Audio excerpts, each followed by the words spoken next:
الحمد لله رب العالمين والعاقبة للمتقين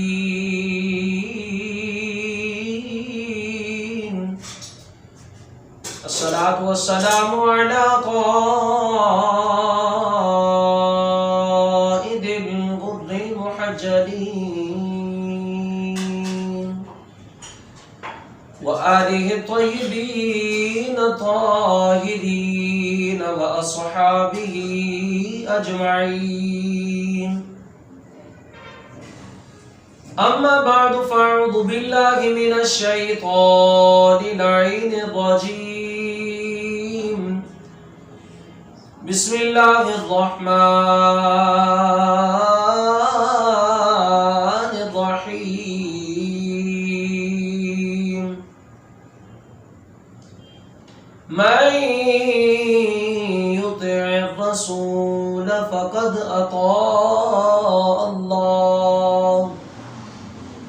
آمنت بالله صدق الله مولانا العظيم وبلغنا رسوله النبي الكريم الأمين قال الله تبارك وتعالى في شان حبيبه الكريم مخبرا وآمرا إن الله وملائكته يصلون على النبي يا أيها الذين آمنوا صلوا عليه وسلموا تسليما اللهم صل على سيدنا شفينا نبينا ومولانا محمد وعلى آله وأصحابه وأزواجه أجمعين. اللہ رب العزت کی حمد و ثنا کے بعد درود و سلام بارگاہ سید الانبیاء محبوب کبریا حضور نبی اکرم شفیع معظم تاجدار بطحا سرور کائنات فخر موجودات باعث تخلیق کائنات صدر بزم کائنات مستر کائنات وجہ کائنات جناب احمد مجتبی محمد مصطفیٰ صلی اللہ تعالی علیہ وآلہ وبارک وسلم کی ذات مقدسہ پر درود و سلام کا نذرانہ پیش کرنے کے بعد اللہ تبارک و تعالی کی مہربانی کرم نوازی عنایت و نوازشوں سے جو آیت مقدسہ تلاوت کرنے کا شرف حاصل ہوا، اللہ تبارک و تعالی نے اس میں حضور کی اطاعت کو مقدم رکھا، اپنی اطاعت کو بعد میں رکھا۔ خالق کائنات نے ارشاد فرمایا جس نے میرے حبیب کی اطاعت کری کی، فرما برداری کی، فقد اطاع اللہ، تحقیق اس نے میری اطاعت کی، میری فرما برداری کی۔ اللہ تبارک و تعالی کے محبوب علیہ السلام سے محبت کرنا، نبی کریم علیہ السلام کی محبت میں مغو ہو جانا، نماز پڑھنے سے متقی نہیں بنتا، روزہ رکھنے سے متقی نہیں، عبادت کرنے سے متقی نہیں، حج ادا کرنے سے بندہ متقی نہیں بنتا۔ حقیقی متقی پرہیزگار وہ ہے جس کے دل میں عشق مصطفیٰ موجود ہے، جو اس کے عشق مصطفیٰ کا پیکر ہے کہ اللہ تبارک و تعالی نے اپنے محبوب علیہ السلام کو وہ شانیں، وہ رفاعتیں، وہ بلندیاں عطا فرمائیں کہ یا صاحب الجمال و یا سید البشر من وجهك المنیر لقد نور القمر لا يمكن الثناء كما كان حقه بعد خدا بزرگ تو ہی قصہ مختصر کہ اللہ تبارک و تعالیٰ کی ذات کے بعد اگر کوئی عزت والی، شان والی، مقام و مرتبے میں سب سے اعلیٰ کوئی ذات ہے تو وہ آمنہ کے لال کی ذات ہے، آپ کے میرے حبیب کبریا کی ذات ہے۔ حضور علیہ السلام کے محبت نصیب والوں کو نصیب ہوتی ہے، اور جسے حضور علیہ السلام کا قرب مل جائے، حضور کی محبت مل جائے، اسے دنیا کی کسی اور دولت کی ضرورت نہیں۔ جس طرح عاشقوں کے اندر بڑے عاشق رسول حضرت مولانا عبد الرحمن جامی رحمۃ اللہ تعالی علیہ ہو کر گزرے، حضرت عبدالرحمن جامی رحمۃ اللہ تعالیٰ علیہ روزانہ صبح فجر کی نماز کے بعد اپنے گھر کے باہر بیٹھ کر آسمانوں کی طرف نگاہ اٹھا کر پڑھا کرتے تھے نسیمہ جانب بطحا گزر کن، نسیمہ جانب بطحا گزر کن، زی احوالم محمد را خبر کن۔ حضرت مولانا عبدالرحمن جامی رحمۃ اللہ تعالیٰ علیہ روزانہ صبح فجر کی نماز کے بعد بیٹھ کر ہواؤں کے ذریعے اپنا پیغام مدینہ منورہ بھیجا کرتے، کہتے نسیمہ صبح کی ٹھنڈی ٹھنڈی ہوا جانب بطحا گزر کن، صبح کی ٹھنڈی ٹھنڈی ہوا جب تیرا گزر میرے محبوب کے مدینے سے ہو تو میرا سلام جا کر میرے محبوب کی بارگاہ میں عرض کرنا کہ زی احوالم محمد را خبر کن،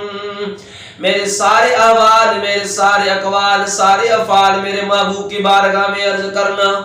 مولانا عبدالرحمن جامی رحمۃ اللہ تعالیٰ علیہ کا یہ عمل جاری رہا، جاری و ساری رہا، روزانہ صبح اس طرح کرتے رہے۔ لیکن جب محبت کی شمع اندر جلائی، وہ شمع اور اڑتی گئی، وہ شمع اور اجاگر ہوتی گئی۔ عبدالرحمن جامی رحمۃ اللہ تعالیٰ علیہ کا عشق کا کمال یہ ہو گیا، محبت کا کمال یہ ہو گیا کہ عبدالرحمن جامی رحمۃ اللہ تعالیٰ علیہ وہ محبت کی باتیں، محبت کا پیغام بھیج کر اب عشق اس مقام پر پہنچ گئے۔ عبدالرحمن جامی رحمۃ اللہ تعالیٰ علیہ کے دل میں خیال آیا کہ اب مدینہ چلا جاؤں، جا کے حضور کے روضہ اطہر کی زیارت کر کے آؤں۔ بےتابی اتنی بڑھ گئی، اب صبر اور نہیں ہوتا، اور صبر نہیں کر پاتا۔ عبدالرحمن جامی رحمۃ اللہ تعالیٰ علیہ رو رہے تھے، زاروں قطار آنکھوں سے آنسو جاری ہیں۔ بھی آواز آئی عبدالرحمن روئینا، عبدالرحمن تیرا سامان تے سارا ہی مدینے پہنچ گیا ہے، تیری روح بھی مدینے پہنچ گئی ہے، تیری یادیں بھی مدینے پہنچ گئی ہیں، تیرے خیالات بھی مدینے پہنچ گئے، تیری سوچیں بھی مدینے، تیری یادیں بھی مدینے پہنچ گئی ہیں۔ عبدالرحمن جامی رحمۃ اللہ تعالیٰ علیہ ادھر صرف تیرا جسم رہ گیا ہے، تیرے سارا ہی سامان مدینے پہنچ گیا ہے۔ عبدالرحمن جامی رحمۃ اللہ تعالیٰ علیہ کی تڑپ بہت بڑھ گئی ہے، تڑپ اس انتہا کی ہو گئی ہے کہ قافلہ مدینے جا رہا تھا۔ عبدالرحمن جامی رحمۃ اللہ تعالیٰ علیہ اس قافلے کے اندر شریک ہو گئے۔ قافلے والوں کے ساتھ عبدالرحمن جامی پیادہ پیدل مدینے کی طرف جا رہے ہیں۔ سارا دن عبدالرحمن جامی رحمۃ اللہ تعالیٰ علیہ نے سفر کیا مدینے کی طرف۔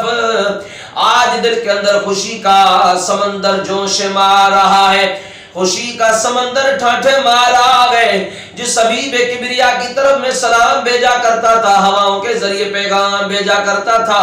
آج اس حبیب کبریا کے روضہ اطہر کی زیارت کرنے جا رہا ہوں۔ عبدالرحمن جامی رحمۃ اللہ تعالیٰ علیہ نے سارا دن سفر کیا، ساری رات پہاڑوں میں کے بیچ میں قافلے والوں کے ساتھ آرام کیا، صبح فجر کی نماز ادا کی ہے۔ ایک گھوڑے سوار آتا گئے، قافلے والوں سے آ کر کہتا ہے تمہارے اندر عبدالرحمن کون ہے؟ عبدالرحمن جامی رحمۃ اللہ تعالیٰ علیہ بڑے حیران ہو گئے، مجھے جانتا کوئی نہیں، پہچانتا کوئی نہیں، اس بیابان کے اندر، اس سفر کے اندر، پہاڑوں کے بیچ میں یہ بندہ کون ہے جو پوچھنے آیا عبدالرحمن جامی کون ہے؟ عبدالرحمن جامی رحمۃ اللہ تعالیٰ علیہ آگے آئے، گھوڑے سوار سے آ کر پوچھا بتا میرا پتا کیوں پوچھتا ہے؟ کہتا ہے عبدالرحمن جامی اس سارے مدینے آ جائیں، لیکن تیرے لیے حضور نے منع فرمایا ہے کہ جامی مدینے نہ آوے، جامی مدینے نہ آوے۔ عبدالرحمن جامی رحمۃ اللہ تعالیٰ نے ایڑیاں رگڑ کرتے گھٹنے زمین پہ لگا کر زاروں قطار رونے لگے، عرض کرتے سونیا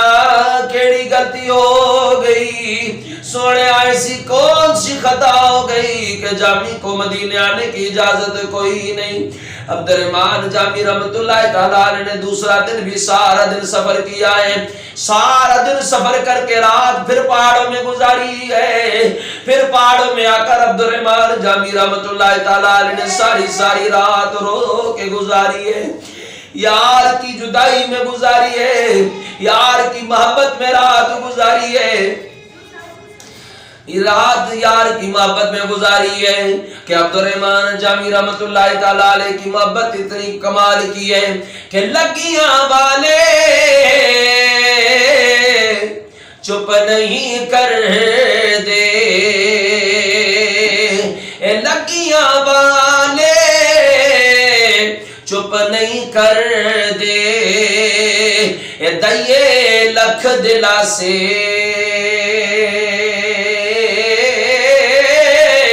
ٹر گئے یار وچھوڑا پا کے، ہن جائیے کہڑے پاسے۔ عبدالرحمن جامی رحمت اللہ تعالیٰ نے سارا دن سفر کیا، پھر دوسری رات ساری رات عبادت میں گزاری، فجر کی نماز پڑھی، پھر گھوڑے سوار آیا کہ عبدالرحمن جامی حضور نے منع فرمایا سارے مدینے آ جائیں، عبدالرحمن جامی مدینے نہ آئے۔ عبدالرحمن جامی رحمت اللہ تعالیٰ علیہ نے گھوڑے والے سے ہاتھ جوڑ کے عرض کی کہ بتا میری غلطی کیا ہے، جا پوچھ کے آ میری خطا کیا ہے۔ عبدالرحمن جامی رحمت اللہ تعالیٰ علیہ کا عشق اس کمال کا ہے، محبت اس درجے کو پہنچ گئی ہے، دوسرا دن بھی سفر کیا، رات آئی، ہاتھ جوڑ کے ایڑیاں رگڑ کے تے گھٹنے زمین پہ لگا کے مدینے کی طرف منہ کر کے عبدالرحمن جامی رحمت اللہ تعالیٰ علیہ عرض کرتے تیرے روزے تے آوا میں، تیرے روزے تے آوا میں، مدینے وچ رہن والیا تیرے روزے تے آوا میں، مدینے مینوں صد سونیا تیرے روزے تے آوا میں، مدینے وچ رہن والیا جالی سینے نو لاوا میں، مدینے وچ رہن والیا۔ دوسری رات عبادت میں گزر گئی ہے، رو رو کے گزار دی ہے، فجر کی نماز پڑھ کے پھر گھوڑے سوار آیا ہے، کہتا ہے جامی تیری سمجھ کیوں نہیں آتی، حضور نے منع فرمایا ہے سب مدینے آ جائیں لیکن جامی مدینے نہ آئے۔ گھوڑے سوار کہتا ہے جامی تو نے ایسا کون سا عمل کیا گئے، ایسا کیا عمل کیا گئے، تیری وجہ سے 3 راتیں گزر گئی، محبوب روز اپنی زیارت کروا رہے ہیں، تو نے ایسا کون سا عمل کیا ہے۔ تو جامی رو کے عرض کرتا گئے، ہاتھ جوڑ کے پیر پھڑ کے عرض کرتا گئے، جا کر میرے حبیب سے پوچھ کے آ میری خطا کیا گئے۔ تو گھوڑے سوار کہتا ہے حضور نے فرمایا گئے جامی کا عشق اس کمال درجے کو پہنچ گیا گئے، جامی کی محبت اس کمال درجے کو پہنچ گئی ہے، جامی کا عشق اس کمال درجے کو آ گیا گئے، جامی کی محبت اتنی بڑھ گئی ہے اگر آج جامی مدینے آ گیا مجھے روزے سے اٹھ کر جامی کو سینے لگانا پڑے گا۔ اللہ اکبر، واہ جامی تیری محبت یاد رکھے، عشق مصطفیٰ جس کے سینے میں ہے کہیں بھی رہے وہ مدینے میں ہے۔ دنیا کے سارے عشق فضول ہیں، ساری محبتیں فضول ہیں، لیکن جسے محبت مصطفیٰ مل گئی اس کے لیے اور کوئی دولت اہمیت نہیں رکھتی، اور کوئی شہرت اہمیت نہیں رکھتی۔